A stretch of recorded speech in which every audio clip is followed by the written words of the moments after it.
Jade, napag-asa ba na si JL? Oo nga. So yun guys, swim kami ngayon. Mga dati kong classmate ng college. Tara, samahan nyo, mamamalengke ako. Let's go. 8 ang sure na sasama kaya magiging 200 ang bagan namin sa foods at cottage. Estimate 500 bayad sa cottage, bali may matitirang 1,100 budget naman sa foods. Boss, hotdog nga boss. Yung sakto lang niya. Ariyo. Sorry. Kahit pa ba pala? Halagang 500. Okay, salamat tol. Alright.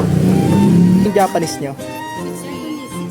Dalawat kalahati nga po. Okay. Nagpatulong pala ako sa pagluto kaya maaga tong mga ropa Let's ko. go! Adobo check.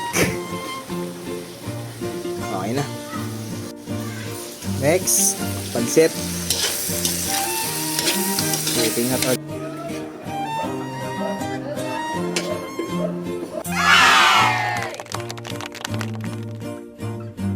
So yun guys, kasama ko si JL, kakatapos na namin magluto.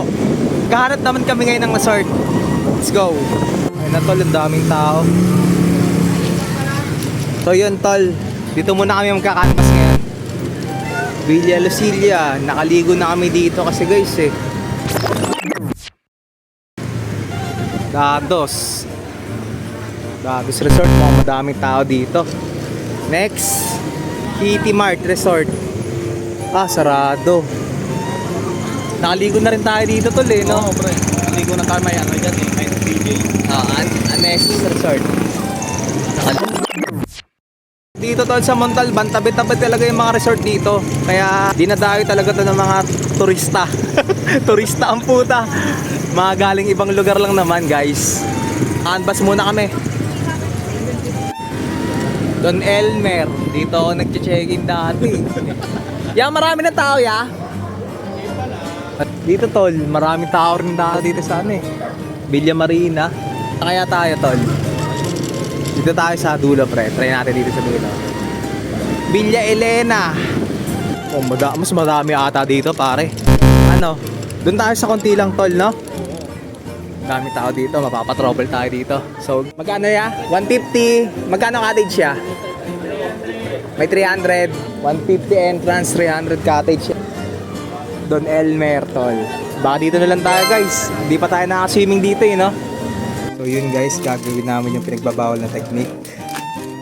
Magtitimpla kami ngayon, tapos dadalhin lang namin dito ng timplado na doon sa resort. Kasi may corkage fee.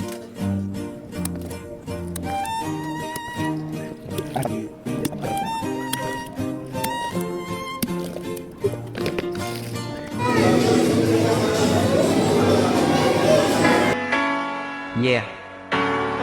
Kanta ko to para sa'yo. Classmate. Unang araw pa lang